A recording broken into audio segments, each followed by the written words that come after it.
Brittany Andrews. How are you today? Fabulous, thank you. Congratulations being nominated as our Treat of the Month. So we would love to give our engaged readers some insights into your lifestyle, your experience in the industry, motivations, goals, and thoughts for the future. Are you up for this? I think so. I looked at the questions really fast and some of them looked actually kind of good. My biggest issue is just making sure I don't talk for like 5 hours. Okay, we have plenty of battery. Exactly. Okay, so tell us about yourself. Where are you from originally and where do you live now?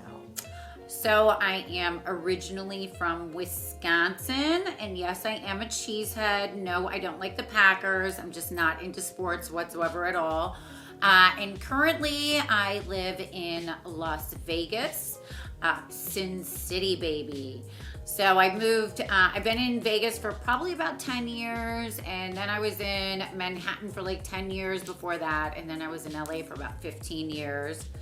And then I was on the border of Mexico for about 2 years in Texas. And then in between, I lived in Guam, Tokyo, and Sao Paulo, Brazil.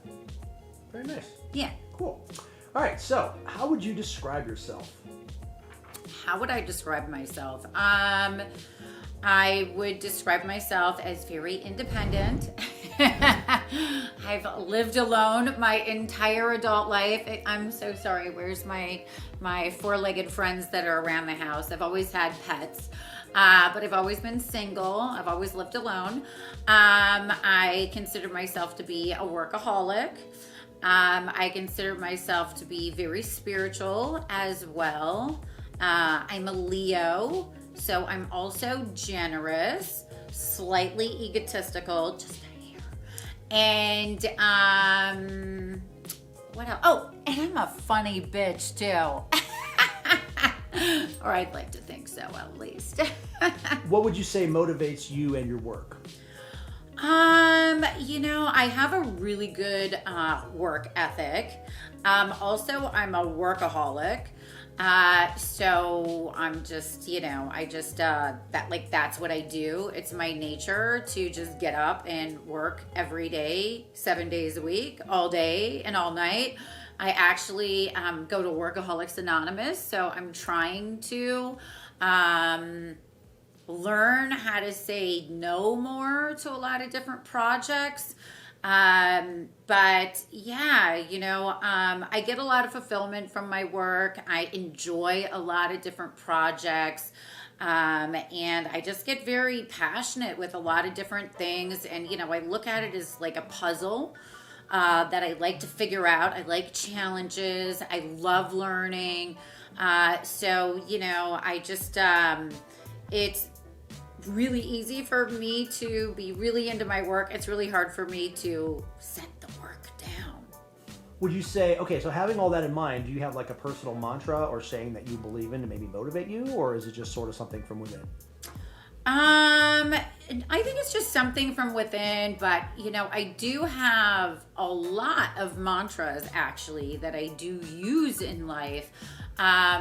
So that, because, anybody that, has put themselves involved in a lot of different projects, 90% of them are going to fail, right? So if you're somebody that's always putting yourself out there to consistently always be starting new projects, and I'm somebody that's a triple fixed sign, so not only do I start them, but I finish them. I'm somebody that will beat the dead horse. Like, I will work on a project way too long. But yeah, failure is something that's going to happen. And so one of my favorite sayings is obstacles are detours in the right direction. So when I'm often working on something, or just in general in life, if things are not working out in the way that I want them to go, which the universe quite often likes to remind me that I'm not in charge, she is. I always try to remind myself that obstacles are detours in the right direction. And that happens to be like one of my favorite sayings or mantras. Nice. Okay. So having that in mind, can you list several things that you enjoy when you're not modeling or performing? Well, being I'm a workaholic, I work a lot, obviously.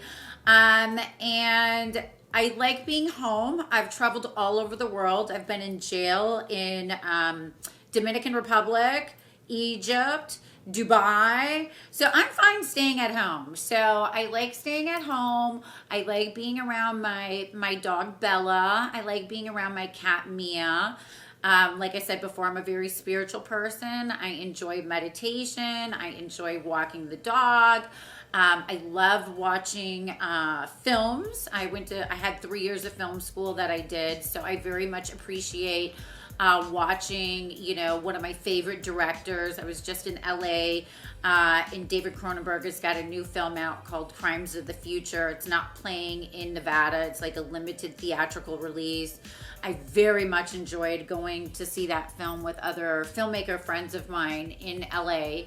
And I love the Earth Cafe as well, eating like healthy foods and coffees and teas. And yeah, that's probably about the extent of it. I'm still working on finding other things that I enjoy outside of work, because I end up finding something that I like crypto, that was supposed to be a side hobby. And then all of a sudden I start integrating it into my work life accidentally. Oops.